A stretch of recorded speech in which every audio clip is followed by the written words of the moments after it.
আসসালামু আলাইকুম। সারা বাংলাদেশের মানুষ প্রকৃত ঘটনাটা জানতে চাচ্ছিল যে কেন ৫ই আগস্ট সেই ঐতিহাসিক জুলাই উদযাপন দিবসে আমাদের এনসিপির যে ৫ জন নেতা আছেন বা নেত্রী সহ কানেক্টেড তারা কক্সবাজারে রিল্যাক্সের জন্য গিয়েছিলেন। আসলেই কি শুধু রিল্যাক্স, নাকি ভেতরে কোনো আভ্যন্তরীণ দ্বন্দ্ব, নাকি নতুন কোনো ষড়যন্ত্র, আবার যেখানে পিটার হাসের নামটাও শোনা গেছে। তো অনেক তথ্য, অনেক গুজব, অনেক কিছু মাঝখান থেকে ঘটে গেছে। এখন দিন শেষে হাসনাত আব্দুল্লাহ তিনি একটা বক্তব্য দিয়েছেন।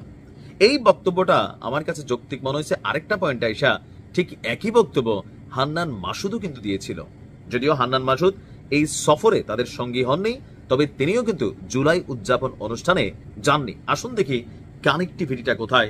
এবার হাসনাত আব্দুল্লাহ অরিজিনাল যে অভিমানটা, গোস্বাটা বা তার রাগটা, এটা সে প্রকাশ করেছে। জুলাই উদযাপন অনুষ্ঠানকে ঘিরে সরকারের বিভিন্ন ধরনের অ্যাক্টিভিটিস ছিল, বিশেষ করে রাজনৈতিক দলগুলোর আপনার একটা লিমিটেড সংখ্যক মানুষদেরকে দাওয়াত দেওয়া হয়েছিল। এনসিপিকেও তদ্রুপভাবে লিমিটেড সংখ্যক ভাবে দাওয়াত দেওয়া হয়েছে।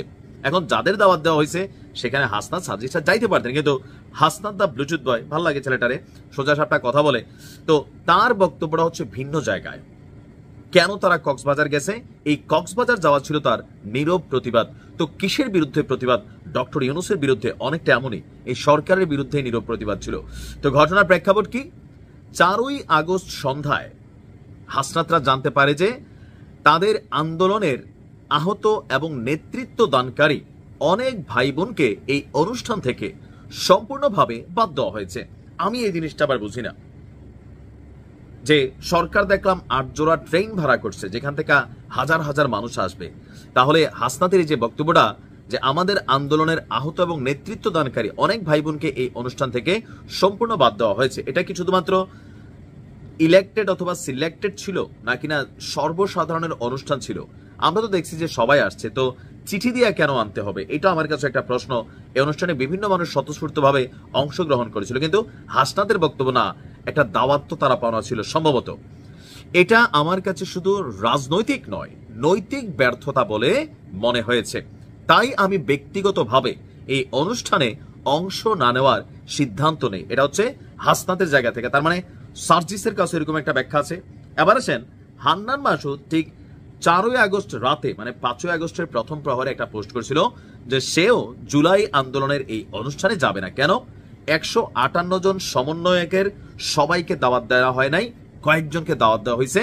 সুতরাং তারা যেহেতু জুলাইয়ের এই যোদ্ধাদের বা আহত নিহতদেরকে রিপ্রেজেন্ট করেন, সেই জায়গা থেকে একা তারা ওইখানে যাবে না। ফুল টিম যদি না যায়, সেখানে হান্নান মাসুদও পরের দিন যায় না। তাহলে প্রশ্ন হচ্ছে নাহিদ বা আক্তাররা কিভাবে গেল? কারণ তারা দলটির শীর্ষস্থানীয় নেতা। যেহেতু বিএনপি, জামাত ইসলাম আর অন্যান্য রাজনৈতিক দলগুলো যারা চিঠি পেয়েছেন, দাওয়াত পেয়েছেন, সবাই আসছেন, তারা গেছে। তার মানে এই মুহূর্তে আমরা যেটা বুঝতে পারতেছি, অভিমানের জায়গাটা হাসনাত আব্দুল্লাহর এই জায়গাটাতে। তো এটা কি আসলে যৌক্তিক? আমরা দেখছি তারা চাইলে দেশে আওয়ামী লীগ নিষিদ্ধ করতে পারছে, তারা চাইলে অনেক কিছু করতে পারছে। সো 4ই আগস্ট রাতে তারা যদি সরকারকে দাবি জানাইতো বা ডক্টর মোহাম্মদ ইউনূসের সাথে সরাসরি কথা বলতো যে আমাদের সহযোদ্ধাদের না ডাকলে আমরা যাব না, আর এই কথাটা কেন এতদিন পরে আমরা জানলাম?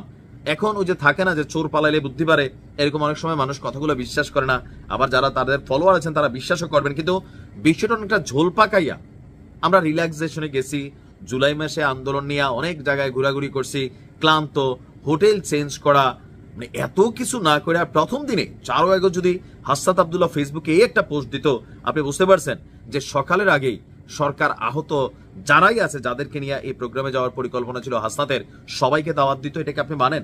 আমি বিশ্বাস করে দিত। এখন আসলে ভেতরের গল্পটা হাসনাত আব্দুল্লাহর বক্তব্য এইটা, কিন্তু এটা তো একটা ছোট্ট ঘটনা। তারা যদি চাইতো যে হ্যাঁ সবাইকে দিতে হবে, 5 জন সমন্বয়ক 5টা পোস্ট দিল, তো সরকার গরম হয়ে যেত। তো সেইটা না করে কেন ভিন্ন পথ বেছে নিল, নীরব প্রতিবাদ করলো? হয়তো বা এখানে কেউ সৃষ্টি করতে চায় নাই।